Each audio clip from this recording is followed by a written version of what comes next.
Keith, how's it going? Hey, Justin, how are you, man?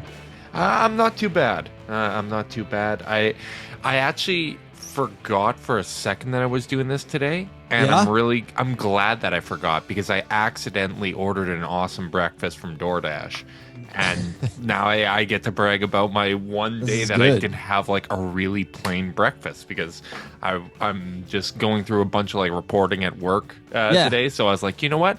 I'm not going to make myself a breakfast. I'm going to order a nice one and just kind of hammer through this day. This is good. This is usable content. I would say let's save it. Absolutely. Let's rock and roll. You good to go? Yeah, you bet, man. Awesome. Rowan, right? Justin Rowan? You bet. No weird pronunciation there. Okay, cool. I'm joined right now by Justin Rowan of the Chase Down podcast. Justin, how's it going? I'm doing terrific, man. Thank you for having me back. Oh, sure. Absolutely. As you know, we start these things by talking about breakfast. Have you had a good breakfast that you want to get into before we talk about your Cavaliers? I did. You know, this was a busy day for me at work, a busy work day. So I was like, I'm not going to make my normal eggs and toast. I'm going to order something nice off of DoorDash. And I ordered from one of my favorite crepe places in Winnipeg.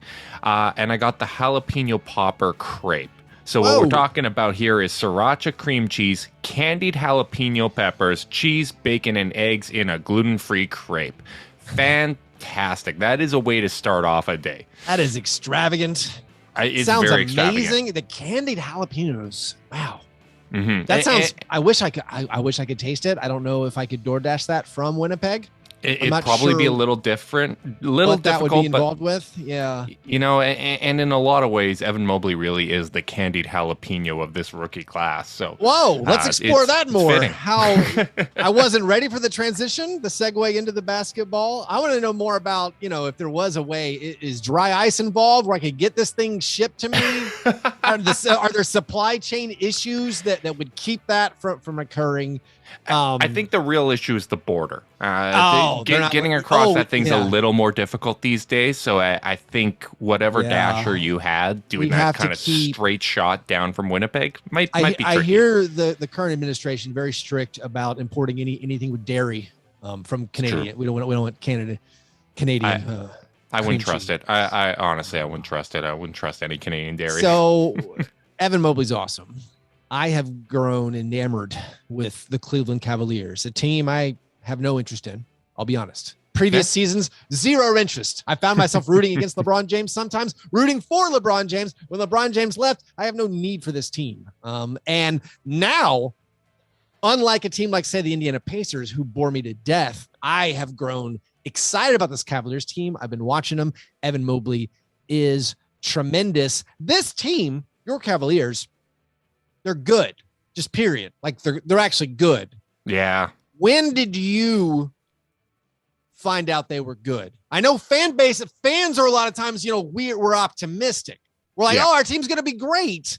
And so I'm a Grizzlies fan, and like the Grizzlies Cavs played opening night. I'm like, the Grizzlies need to win this game because this is like the only easy game on the schedule for a little bit. And so like we get the win. I'm like, all right, that was kind of tough, but we got it. But then like I'm watching the Cavs more and more. I'm like, they keep winning. They keep winning, or they keep being in these close games. And I finally decided like a week ago, no, this team is just flat out good. But you're in the weeds. You're a big fan. When did you know they were good? You know what? Here's the funny thing. I think I learned how good they were in their 5-game losing streak. They were missing Evan Mobley for 4 of those games. In that streak, they played the Brooklyn Nets twice. They played the Golden State Warriors and the Phoenix Suns. And they had a chance in every single one of those games. Suns game kind of came down to some calls in the final kind of minutes. In that stretch as well, they had a period where they were missing 6 guys from their rotation. Kevin Love, Lauri Markkanen, Jared Allen, Evan Mobley, Jetty Osman. They were all out and still competitive against some of the best teams in the league. And that's really been the story for the Cavs. They've had guys in and out of the lineup, obviously losing Colin Sexton for the year, and they've been good in every version of this team. And that should not be happening for a team with a starting lineup with an average age under 22. They're so young. And they're so exciting, and we give a lot of credit. I guess what national people give a lot of credit to just Evan Mobley. It's obvious Right. he's the big rookie coming in, but like you said, like they lost those games, but they were still competitive. Like, does he get credit for some kind of changing the tenor of the team, the mojo? Like, I know we also talk a lot about Ricky Rubio, the vibes king of the NBA. Like, did he change the vibes of this team? Like, is there one thing that you can point to is like why this team is suddenly competitive and competing even when they're missing players? Yeah, I think from one perspective, it's a level of buy-in. Like, I think this team was better than their record last season. Like, I kind of projected them to be a 27-win team last year, and they got decimated by injuries. Like, they had a brutal February stretch where it was going to be tough to win no matter what, but they lost Nance for that. They had games without Garland and Sexton. Like, they just, injuries throughout the entire year had such an impact on this team. Plus, when they were losing Garland and Sexton, they didn't have a backup point guard because Dante Exum and Matthew Dellavedova were out. Yeah. They literally did not have a point guard on the active roster.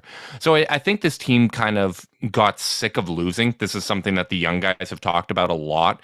All the young players are guys that Kobe Altman already had experience with Team USA. Garland, Sexton, Okoro, Mobley, Allen, all of these guys have Team USA connections and knew each other from there.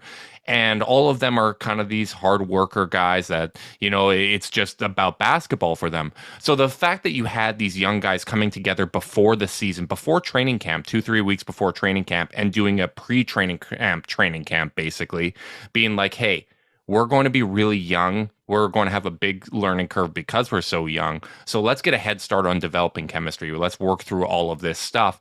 And I think that's really paid dividends because this team has shown better chemistry and consistency than you would expect with any young team. So I think you have to give credit to the players themselves. I think you have to give a lot of credit to JB Bickerstaff for getting this level of buy-in as well. But you can have all the right messaging, you can have all the right schemes, but if you're not getting buy-in from the players, you're not going to be effective. Yeah, and I think you see the buy-in the most on the defensive end. That's like the surprising thing, at least for me. From an outsider, the surprising thing for me is the Cavs are great at defense this year. I think you do give a lot of that credit to Evan Mobley coming in.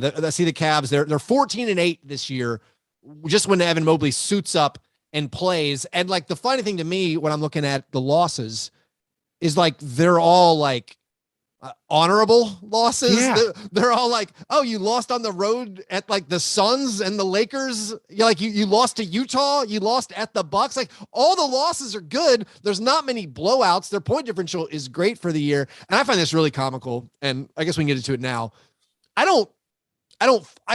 follow some Cavs writers on Twitter, and I see in the timeline, for me, what feels like way too much discontent and like, hey, we could get guys, the Pacers are having a fire sale. We could get Karis LeVert. That would really fix a lot of our problems. And I'm like, what are you talking about? You guys are awesome. Like you guys are really like that losing streak you talked about where people are like, oh man, like we lost whatever it was. We lost at the Jazz without Evan Mobley. We didn't hold that lead. We didn't hold that 15-point lead against the Golden State Warriors. Missing six key rotation players. We lost a close game. We lost another close game to like an elite team with multiple all-stars. You're like, what are you talking about? Your team is so young. You're missing Colin Sexton. You have Darius Garland, who's like one of the up and coming young point guard stars in the NBA. You got Garland, you got Mobley. You guys are good. Just like chill out. Like you do not need to trade for Karis LeVert. I was joking with you yesterday. People were like, hey, let's trade 2 first-round picks for Damian Lillard. Yeah, two first-round picks, Isaac Okoro and Colin Sexton. Like, why? You have Darius Garland. You have your point guard who's awesome. Why in the world would you trade picks to bring in Damian Lillard? Like, this team is on the ascension. You have all this, I don't want to call your guy Kevin Love dead salary, but you have a lot of kind of excess weight on the salary cap that you could be doing something else. But right now, like I'm so excited again for this Cavs team, and it kind of cracks me up when I see people who are like, Like, guys, it's let's hilarious. upgrade Chetty Osman. Like, why? And to some extent, I get it, right? Like when you have young guys that are ahead of schedule, you're like, okay, let's accelerate everything. But there's also examples of that not working. Like Dallas did that with Luka. They're like, oh, Luka's really ready. Let's go get Kristaps Porzingis. Like, I understand it if it's like certain names that can develop alongside the core. Like if a Brandon Ingram or a Jaylen Brown hit the market, I'm all over that. Like, yeah, let's give up some future picks. Let's pair them with the young guys. Like, let's get crazy. Let's do this. But when it comes to this season, like I'm fine with kind of a smaller move on the margins. Like if you're looking at Indiana, go get Justin Holiday or Torrey Craig or Jeremy Lamb, like just another warm body that can get in there and hit some shots. I suppose like if Karis LeVert is available for like Kevin Love and second round picks, sure, like let's take a flyer kind of thing. But I'm not aggressively looking for a name like that, especially with the health issues that he's had. I just think like when you are ahead of schedule, it kind of accelerates people's hopes and dreams, and people that haven't tuned in since they were making the finals every single year all of a sudden are like, let's dopamine rush this, let's go all in now, right? But the patient approach and kind of keeping your powder dry for when a real opportunity comes around, I think is the best way to go about it. And like you said, the losses have been, to use your word, honorable. Like the Cavs, Jazz, and Warriors are the only teams that haven't lost a game by more than 15 points this season. Hey, there you go.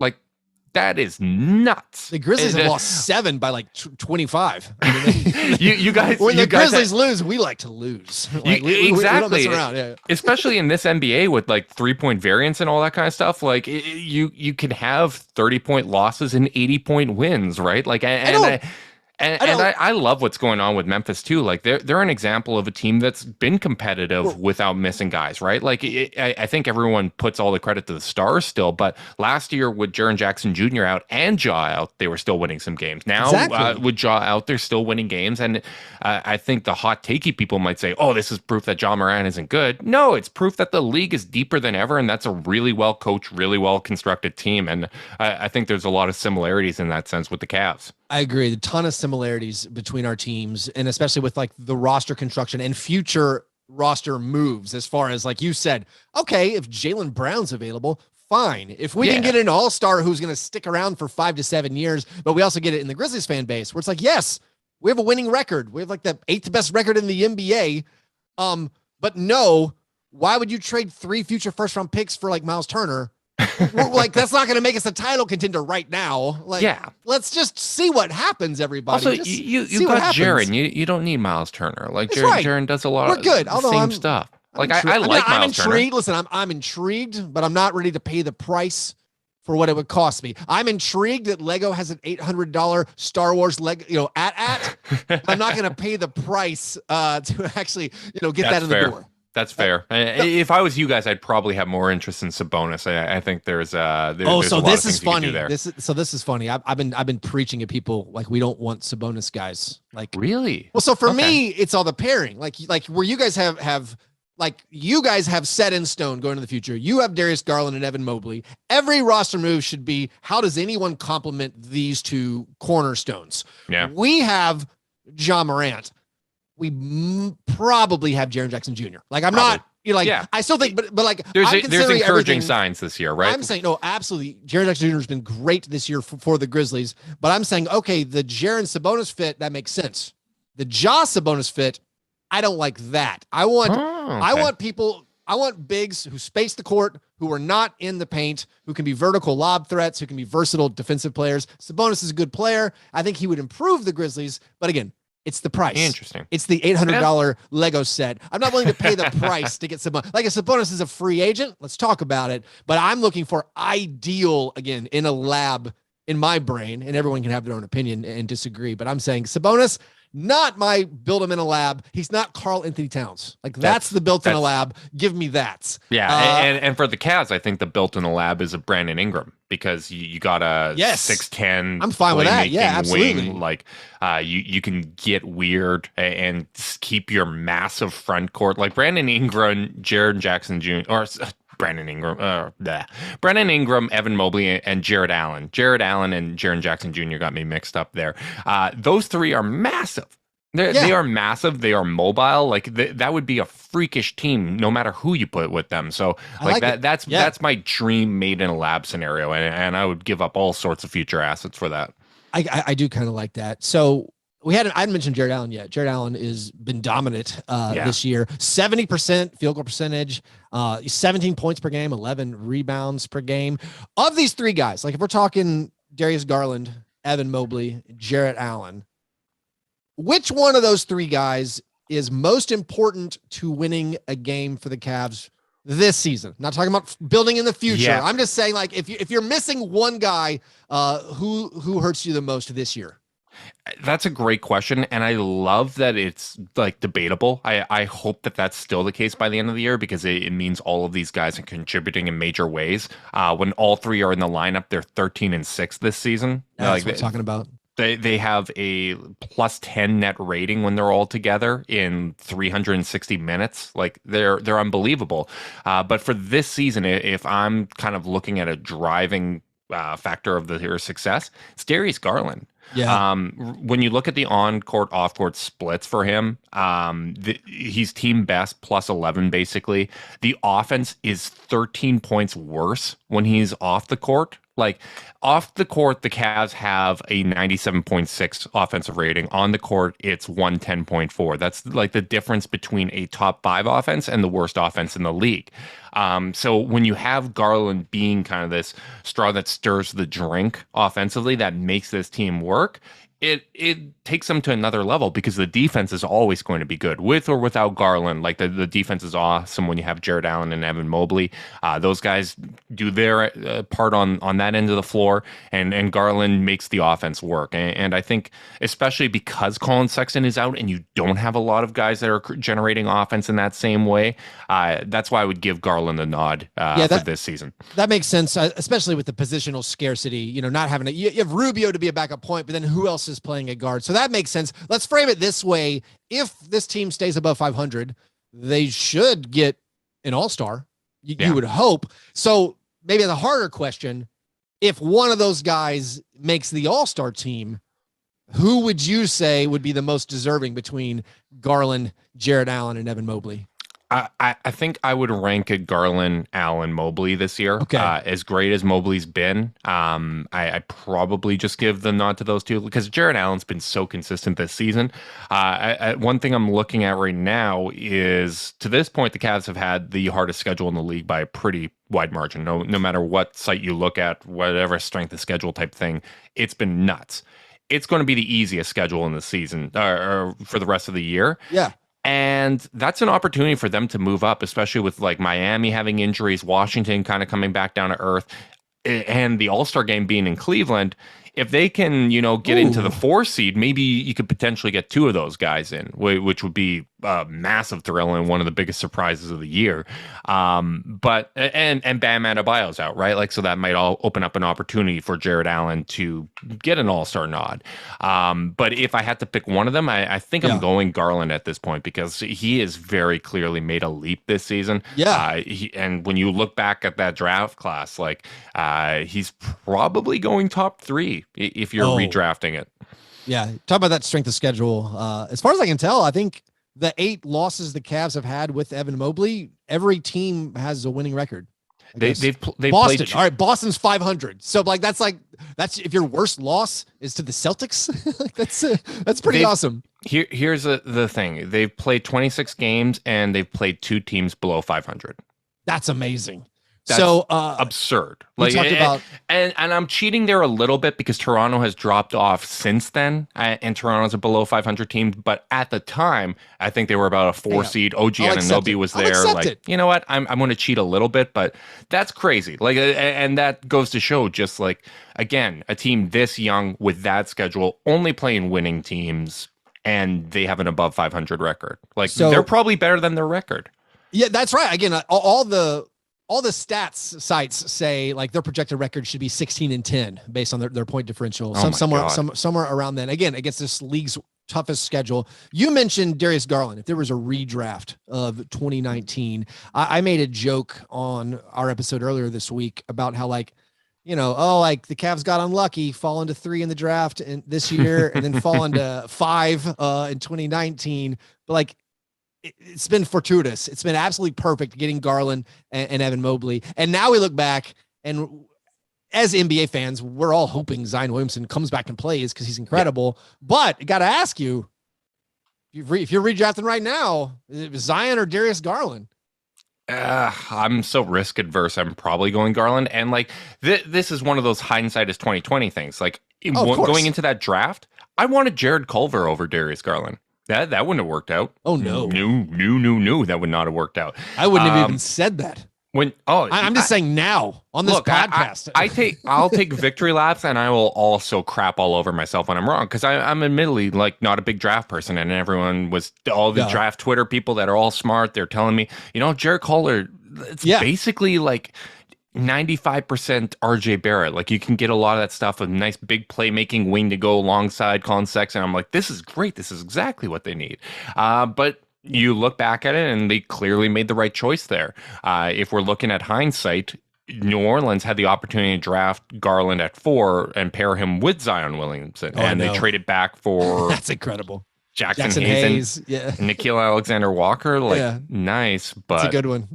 That's probably in hindsight not the best look. Like, it would have been a perfect fit. So obviously it's a thrill to get Garland. It's funny, you look at this Cavs rebuild this time around, and this time they didn't have 3 first overall picks in 4 years. And granted, these drafts have been a lot better than those drafts. But you look at it now, and it's Colin Sexton, 8th pick. Garland, 5th. Okoro, 5th. Mobley, 3rd. Like, I think it really speaks to just how good their player development has been, because outside of Mobley, none of these guys came in ready, right? Like, Garland started slow off his meniscus surgery. Colin Sexton was raw. Okoro's very raw and still continues to be raw. But they really developed these guys and took the more patient approach, which I don't think has ever been something people have attributed to the Cavs. Yeah, impressive player development. I was just thinking, if you do want to cash in some of those future assets, Jarrett Culver is available. I'm saying we could probably make a deal. I wanted Jared Culver in the Ricky Rubio trade. I was like, hey, you couldn't have added another second round pick and got him. Is the Rubio trade, that's the steal of the century? Taurean Prince for Ricky Rubio? Look, going from Damian Dotson being the backup point guard because Dellavedova and Dante Exum were out for the year, basically, to Ricky Rubio, who's probably a low-end starter or the best backup in the league, depending on how you want to rank that. Like, that makes such a huge difference, especially with Sexton out. Like, Rubio has been the ultimate vibes guy, as you said, like one of the best locker room presences in the league. And he's been a steady presence on the court. Like, he makes some wild decisions. Like, he makes some of the craziest decisions for someone with that high of a basketball IQ. The passes he attempts, the shots he attempts. He worked on his off the dribble 3 because he said that's kind of where the point guard position's going. I need to be able to hit these kind of shots. And some nights he hits them, some nights they don't. But you need that guy to at least manipulate the defense, right? Like, sometimes misses can help your offense just because the defense is scrambling and it generates opportunities. So he's been a real big addition for the Cavs. Going back to the that 2019 draft, I'll put you on the spot here. Oh boy. A little quiz. Do you know which players out of the 2019 draft have the highest win shares? This is the estimated have contributed to the most team wins. This is very tricky. The 2019 draft, which 2 players have the highest win shares? Ja would be my first guess. Is Ja in there? I'm gonna need you to say both names first before I give you any feedback. Ja and DeAndre Hunter. Oh, I like the guess. Ja is 3rd. Okay. Hunter is not played enough to actually. Yeah, that's right. Yeah, Hunter I was is just right, thinking with like the Hawks wins last Garland. year. Yeah. So actually, the top 2 in win shares from the draft, Zion is still number 1. Which just shows you efficiency is everything.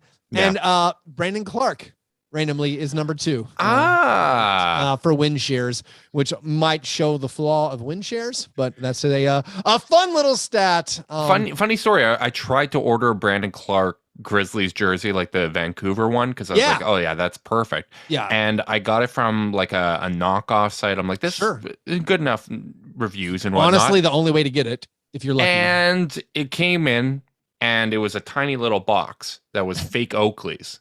And I could not get my Brandon Clark jersey. The customer service, it was like 30 emails back and forth. Never got that jersey. That's so sad. So that's a heartbreaker, because I really wanted that Vancouver Brandon Clark jersey to properly rep Canada here. One of the great supply chain issues of our time is the lack of teal jerseys from the NBA store. I was legitimately told they could not get teal. I don't know if that's true. I don't know if they were just placating me for like this. Why can't we get these Grizzlies throwback jerseys? Like John Morant has a top 10 selling jersey and they're not even available in the teal. Like it was madness. And you obviously couldn't get your Brandon Clark jersey. It's very, very sad. Let's finish with this. Lauri Markkanen. I made a lot of fun of the Cavs acquisition of Lauri Markkanen. I was very critical of them trading away, Cleveland's own Larry Nance Jr. Turns out maybe Nance wanted to leave. Joke's on you, buddy. Wanted to go to a winning situation. I feel for Larry. Yeah, that's tough. But we made fun of. I made fun of the acquisition of Lauri Markkanen. I made fun of them penciling him in at the 3 and him starting the 3. Am I just flat wrong? Is it working at the 3? It seems like he's playing pretty well. It's working really well. The way I viewed it was, obviously you're trading your best defensive player in Larry Nance for a minus defensive player throughout his career in Lauri Markkanen. I could see why a team that was ranked 20th in defense would kind of be viewed as maybe a little crazy for doing that. But the way that I viewed it was Evan Mobley was actually going to be the one that replaced what Larry did, right? Like he was going to be that defensive 4. He's going to do that kind of playmaking from the high post, that sort of thing. And in my eyes, Lauri Markkanen was brought in to replace Kevin Love because they needed a spacer. He was going to split his minutes off the bench for Jared Allen and Evan Mobley, give them that kind of stretch 4. And I thought that made sense. But then Kevin Love was able to stay healthy, which I think was the biggest thing for him, was just getting healthy again. And he's bought in his 20 minutes off the bench. So they're looking for creative ways to get Lauri Markkanen minutes. And in the preseason, the 3 big lineup was working really well. I think their current starting 5 has a great net rating. I don't have that number right ahead of me, but like Lauri's been playing hard at the 3, like he's doing all the little things. And one of the things I pointed out when they acquired him from Chicago was his percentile off of cuts. Like it was above the 90th percentile off cuts, not playing with a point guard. So I felt there was a real opportunity for him to kind of grow offensively playing with a Darius Garland and Ricky Rubio. And so far that's come to fruition. What I didn't expect was when he wasn't hitting threes, that he would be a good contributor because he's doing all the little things. He's getting in passing lanes, he's getting steals, he's getting blocks, he's defending Paul George and Michael Porter Jr. on the perimeter, and LeBron James, and like it's, you just don't. Luka Doncic did a great job on Luka as well. Like that is absurd, and I don't think you could make that work if you didn't have an Evan Mobley and Jared Allen behind him that could rotate and can guard on the perimeter and switch.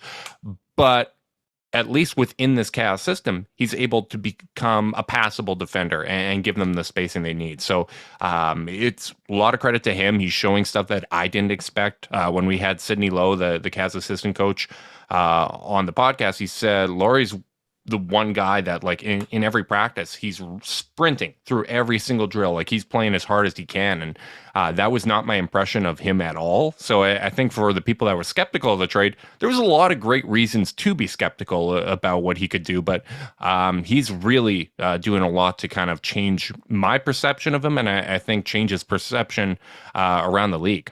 That going hard in practice, that's that Jim Boylan work ethic coming out. Good job. I don't think there's time cards, though. I don't think JB is bringing out the time cards for the Cavs. Yeah. Well, congrats on your Cavaliers. Congrats also on your podcast success. But this is exciting. I like watching the Cavs. Maybe it is some kind of chip off the old block of like I like defensive teams, but like they're exciting to me. They're very exciting to me. They have a very young core, and I think they're going to continue to be very, very good. I hope I don't jinx them with all this. I hope so praise. too. I hope so too. And just to kind of hedge there, I'm just going to once again point out how many similarities there are between the Cavs and the Grizzlies. You know, there we like go. there's a lot of those, like the very similar stories, awesome young teams, up and coming teams in small markets, guys that really put on for their city. So if you jinx the Cavs, you're really bringing the Grizzlies down at the same time. I'm not someone that saves someone. If I'm drowning, I'm drowning the lifeguard with me. Mutually assured destruction is a fine strategy. No, I like it. The Cavs do also remind me of the Grizzlies, where I want to say last year, early in the year, the Grizzlies were beating teams. Yeah. And teams, every time the Grizzlies beat a team, that team would have a team meeting. Oh yeah, that's one. Because they're like, oh man, we lost to the Grizzlies. I'm like, the Grizzlies are I think they're better than you. Like it wasn't a bad loss. And this is the year where it's like you guys roasted the Bulls on Wednesday night. You guys beat the Mavericks like last week, and everyone's like, what's wrong with the Mavs? It's like, well, the Cavaliers Miami went through that too when they beat them. Yeah. So the Cavaliers are better than the Mavericks. Like, what do you like? I don't like. This is not confusing. Like, oh, you're like the Bulls are missing DeMar DeRozan. Yeah, the Cavs are probably going to win that game, and everyone's like, oh, what's wrong with it? It's like, no, the Cavs are good. Yeah. That's why they're winning these games. You don't need to have a team meeting when you lose to a team with better talent. It's the one of those, like, oh yeah, like this is a 50-50 game maybe, or like a 45-55 game. Anyway, now I've definitely jinxed your team. Anyway, Justin, you really have, but I still appreciate it. They're going to lose to the Wolves now on Friday. I just know it. Wolves aren't bad. Hey, they aren't bad. They are sneaky good. That's a defensive battle. Those teams are both good at defense this year. They are sneaky good. I'm looking forward to that one, actually. I think it's going to be really competitive. Well, thanks again, and I look forward to the next time, Justin. Thank you so much for having me.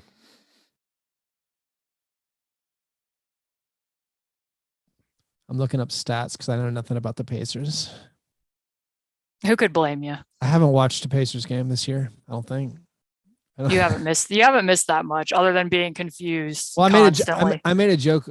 I mentioned you on the show on Tuesday or on Monday, where I was like, your Twitter feed is always like, here's the 8 possessions out of 40 tries the Pacers scored against the zone. I'm like, I don't need to see that. I don't need to watch that team. Exactly. I don't really need to most of the time either. If I wasn't doing it to more or less because I've always covered this team and to create good content, I wouldn't really have massive interest in doing it either. All right. Let's get 12 minutes on the books, and then I'll let you run. It's now time for the last drop. I'm joined by Caitlin Cooper. Caitlin, how's it going? I'm going well, doing well. I get to always be a ray of sunshine all the time. Anytime something Pacer related is going on, it gets to be, and it's never me coming on to say something cool they've done. It's always something the opposite of that. All right. So things seem to be going poorly in Indiana. There's been reports they're going to blow up the team, figuratively, obviously. How is this Nate Bjorkgren's fault? Can we pin this on Nate? I know. He was like the worst coach ever. Had to get rid of him. Well, he was. It's just his defensive system made no sense for this team. That still stands, and the stuff behind the scenes still stands. He didn't get a raw deal. It just still isn't working for different reasons. I admittedly, I know very little about the Pacers this season. I'm not sure I've seen them play an entire game. Why? On paper, we know they're still struggling with injury. It still seems like, TJ Warren, maybe he's never playing again. There's still the thing of like, all right, how Sabonis and Turner fit together. Also, it seems like looking at stats that they're in a lot of games. Like they seem to lose constantly, narrowly. So like they're not getting crushed. Is it bad luck, or is there something fundamentally off the fit with Rick Carlisle? What is the summary for someone like me who's ignorant about Indiana this year? Well, just for complete honesty, this is a question I ask myself almost every day. I watch most of these games more than once in order to do what I do, and I come away asking that. I did write an article over the weekend about their problems in the clutch and what's been kind of going on at the end of those games, and how it's a mixture of almost everything. Sometimes they come out in defense and a scheme that they've been using throughout the whole game, it's like they suddenly just don't do it. And the effort and intensity that you'd like to see, even if there's a mistake, isn't necessarily there. Offensively, they'll seem incredibly disorganized at times, where it's like the ball is going to get thrown everywhere except for the place that it needs to go. And I don't know if that's chemistry issues. I don't know if that's people being dissatisfied with roles, or if it's just honestly like not being able to play random as much. I mean, there was a lot of play calling going on for several weeks where you could see that kind of, to put it nicely, kind of like sucking the life out of possessions where they were being told to hold it or they were looking to the bench for play calls. They relaxed some of that, but I don't think everyone on the roster is as good as playing at random as everyone else. So that's like how one of the possessions I showed came into play in the Hornets game when all the starters got benched, where it turned into like practically looking like Sabonis was guarding Miles in the post. There's just a lot going on. And some of it I think goes back to defenses ramp up. They'll start pressuring Brogdon a lot. They'll start blitzing Brogdon and Karras, and then this like inexplicably not being able to find the roller. Up until recently against the Wizards, they did a better job of finding those pocket passes. So Sabonis could be spraying the ball out from the middle of the floor, but a lot of times it's just not getting into offense. And then it's just, tons of shots from the 3-point line where they're not shooting the ball well. They don't have a lot of shooters. People have been in and out, and then you're not getting any shots inside. So a lot of awkwardness. It is some awkwardness, but I'm looking at the overall stats. Like I'm seeing the NBA clutch definition in those games. If they're within 5 points in the final 5 minutes, the Pacers are 3-12. Am I seeing that right? That seems terrible. 2-8 in games decided by 5 points or less. Okay, so the Pacers have a better point differential than my Memphis Grizzlies, and that's including the Grizzlies' 73-point win. So like their positive point differential for the year, their expected win loss, is maybe 12-12 or 14-10. Looking at this Basketball References estimation, so it's not like totally broken. It's just kind of mediocre, right? It's just not going well. Like what is the reason now that this report is out where they're saying, all right, maybe we are going to blow it up. We're tired of being mediocre. Cause like the season's not over. They're still within, shouting distance of the play-in. Right. So, I mean, fortunately for you, you haven't watched a lot of Pacers of late. So yes, right. Over the weekend, or not the weekend, but they played the Heat where I showed some of those possessions where they're struggling against zone. And that was one of those games. They didn't have Bam Adebayo. The Heat didn't. They didn't have Jimmy Butler.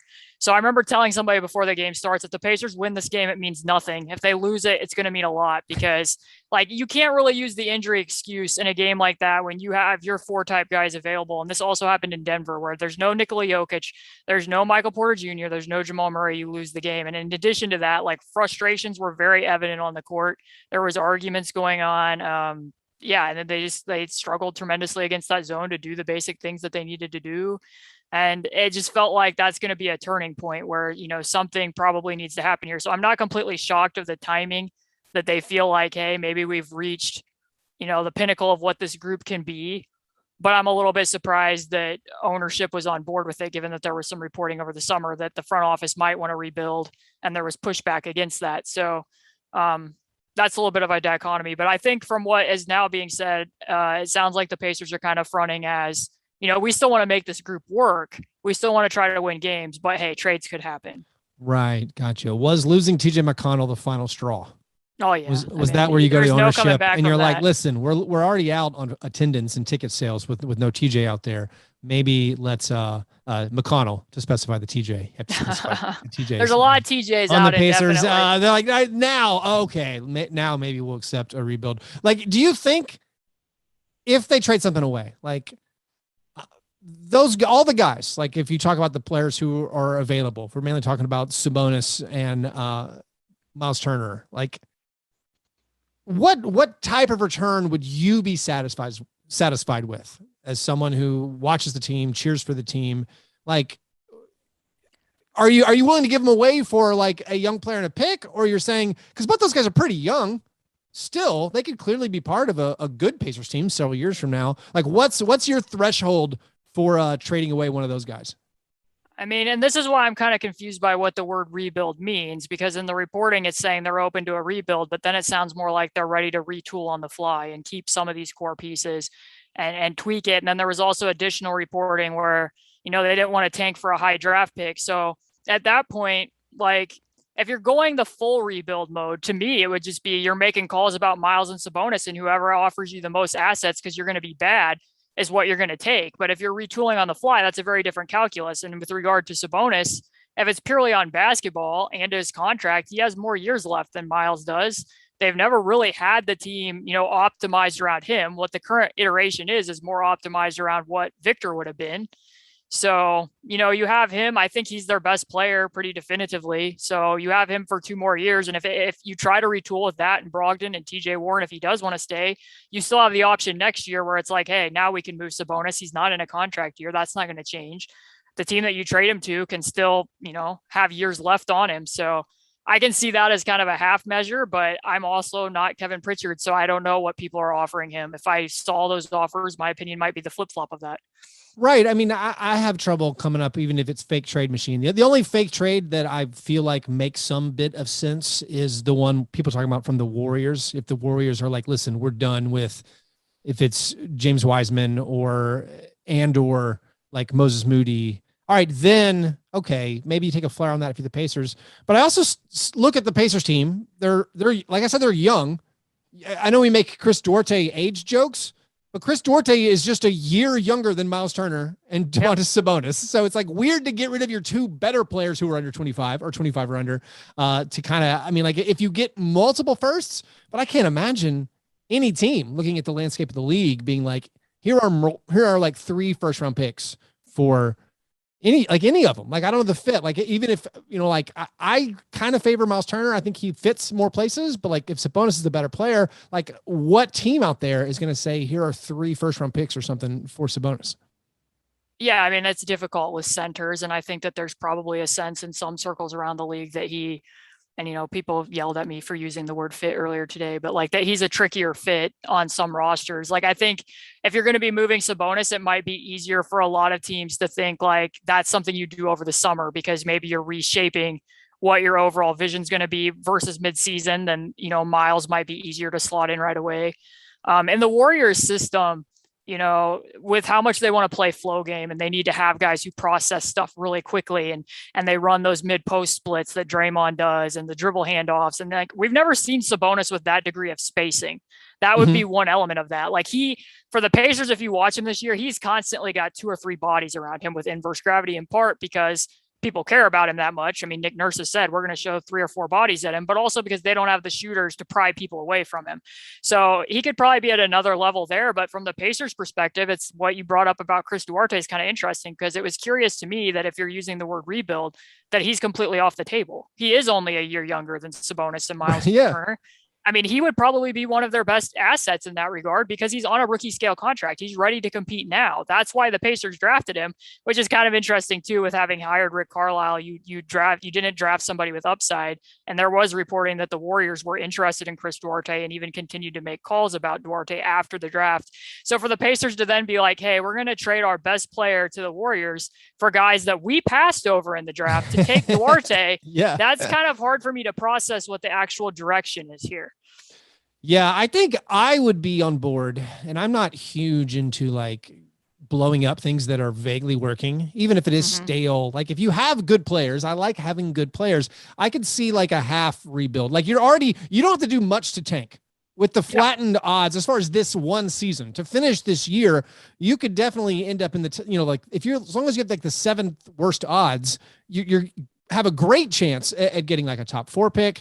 But I would do the thing where you do start saying, listen, we don't need, like, if anyone gives us anything for Caris LeVert, I will take that. Like if it's, I mean, again, I can't imagine what an offer for Caris LeVert would be, what a team out there who wants them, like what are they going to give up? Like, but if they say, hey, here's 4 second-round picks for Caris LeVert, I think in the Pacers situation, I would honestly do that. I would cut bait. Like Justin Holiday, if any team wants to give me 2 second-round picks for Justin Holiday, like I'd be in favor of like shaving those guys off the roster to try to build up your assets a little bit. But the way this season's trending for me, you're headed towards a top pick. And unless someone breaks the bank with like tons of assets, I'm not saying no, I'm not giving away Sabonis. I'm not giving away Turner. Yeah. I'm not giving away Duarte. Like I'm fine going forward with those guys and with Brogdon next year. We can be pretty good probably, for years to come with that core still. Right. And only they can answer what the actual situation in the locker room is and whether people are happy with their roles. Because, I mean, I know that I brought up the first time that I was on here that Miles had indicated during media day that he wanted more touches. He wanted to establish himself as a 2-way player, that he's asked for that. And meanwhile, I mean, I've covered it a lot. The role that Sabonis is in has been very hard for me to comprehend. I think that Rick Carlisle very much values him because of what you see at the end of the games. I think values him on his terms. Either that, or it's somewhat of an accommodation of like, we think that Miles could be more than this. And in order to get him that, he needs to have more touches to do it. Like, I don't know if that's part of the calculus, because like, it's just very odd to me when I'm watching possessions where you could be running, elbow touches with Sabonis to get side to side action, and I'm seeing Sabonis stand in the corner. I've been trying to figure out what the impetus is for that since preseason. So that element is very confusing to me. But your point on Karis LeVert, yeah. I mean, I don't know. Again, you haven't seen a lot of them, but towards the back end of last season, I've never been a fan of Karis LeVert. He's just a guy. Yeah, I mean, it's the dynamic with him is he needs to be having like star level touches, but he can't produce at a star level role consistently. Yeah. Like there's going to be one night where he's going to be 5 of 18, and there's going to be another night where he looks like he's going to make everything on those little push shots in the lane. And it's like, okay, but it's not doing a lot for anybody else this season. And that's a contrast to what was happening toward the back end of last year under Bjorker, and they were playing really quick, getting up and down the court, and he was handling a lot because Brogdon was injured. Well, now Karis comes back, and I think some of it might be that he had that back fracture. I think you can notice some little tendencies where he doesn't quite look like he has the same explosion and is stiff at times. But his passing has really, it's either regressed or he just doesn't want to do it. I don't know which it is, because there's a lot of opportunities where he could be passing and moving the ball, and it hasn't really happened. So in that regard, I think that Chris Duarte at the 2 makes a lot more sense in Rick Carlisle's system. And they've since moved Chris Duarte back to the bench to try to get him more space to breathe. So if you do move LeVert, you could be playing Duarte back in the starting lineup at the 2. And like you said, they're already, have the 3rd worst record in the Eastern Conference. I'm not saying they're going to completely bottom out, but their attendance is bad. Like, you're not really losing anything. You do a mini rebuild, you move some of these pieces, and fans aren't coming anyways. So then you go into next season and you regroup from there and try to get some assets in return for some of these guys if you can. Well, that's my thought. Just looking at the standings, like the Pacers don't have to get any worse. Right. And they're already the 7th worst record in the NBA. Like there seems to be a bunch of teams that are kind of going for it. There's a solid 20 teams who I think are definitely going to have a better record than the Pacers, basically, unless something catastrophic happens to them. So the Pacers, I think it's a little easier where you can just say, all right, this is a lost season and we go for it next year. But we'll close with, what do you want to happen? Like, are there trades out there where you're like, I would be super excited about this specific trade, or I do think we should maybe trade everyone and just kind of start over? Yeah. I mean, I honestly do not. I'm not of the fake trade ilk, but I do think that overall this front office has been good in that regard. So I don't want to give them a complete rubber stamp of approval, but I think that they've navigated the waters post Paul George, post Victor. I mean, I'm not thrilled with the way Karis has looked to start this season, but given the position that they were in, I think that was decent return with how Victor's knee falling apart and, having to come back and recoup. That's some of the silver lining. You're not building around Oladipo, right? Yeah, I mean, Victor had a very, very good season during the 17-18 year. And there's a lot of me that I sit here and wonder. 17-18? Yeah. I mean, I can't even remember that far back. Well, I can remember a lot of 17-18. But this is the thing. This is why I can kind of see this group, because I mean, they haven't sat and done nothing. Like, that's a narrative that needs to be pushed back. Isn't 17-18 where like 14 of the 24 All-Stars are out of the league now? It's like Isaiah Thomas and yeah, but I mean, like, Victor came back for only like a few games that year, and then his knee fell apart, and then there was like a bubble and a hiatus. Like, a lot of things have happened. But like, in my head, I can sit and think like, hey, if you had current Brogdon and Sabonis with what Miles has done, an improvement with hitting the 3 better this year, and you had bubble TJ Warren, and you had the all-star version of Victor Oladipo, I get where the thought process was here. It's just unfortunate for this team that we've never actually got to see all those things at once. You gotta hold some kind of, I don't know, fake funeral for those thoughts. You need to grieve and move on. That's never coming back. No, it's not. Like, I mean, I think that's pretty clear at this point. I think that small market teams do have to take risks on injured players at times, because that's how they're going to attract content or talent. But it is what it is. And it's been enough time now where it just doesn't seem like all 5 people. I mean, Victor's obviously gone, but it just doesn't seem like they're all going to be healthy at the same time. I don't even know what TJ Warren, like, I mean, they said that he's going to get another scan. He's out for December, but that things are trending in the right way. He's done some stationary shooting. He's out of the boot. But, is there going to be time to actually see him play actual basketball before the trade deadline that's meaningful, where he's back in shape? Probably not. So I think, maybe some of that plays into, hey, it's time to move on and see what we can get for some of these people. All right. So that was like a sort of a half-hearted, you're fine with trading some people? No, I'm fine with trading some people. Okay. I think that it makes perfect sense to be send them out. moving on. All right. Well, thanks for informing me on the very interesting Indiana Pacers. And maybe they will be in a few interesting weeks. in theory, interesting to talk about, not yet interesting enough for me to actually watch. Yeah, sadly, I've had a lot of people tell me in that last week. They're like, well, I've had more fun reading your articles than the team. I'm like, well, this has been a very sad development. For one, that's a low bar. And two, like, I would gladly trade for that to not be the case. Hey, the Pacers are the only non-Grizzlies arena I've seen an NBA game in. And I got to tell you, it was a lovely experience. Great game presentation. Good luck, Pacers, turning this thing around. Take your 6th pick in this year's upcoming draft, and you can reboot it then. Anyway, Caitlin, tell people where they can read your stuff again, and then I'll let you get out of here. Right. So my handle's at C2_Cooper. I'm at Indie Cornrows about twice a week and then record a podcast there as well if you enjoyed listening to this one. If you didn't, I guess you don't have to listen to me again. I'm sure they enjoyed it. Thanks, Caitlin. Appreciate you dropping in. Look forward to the next time. Talk to you later.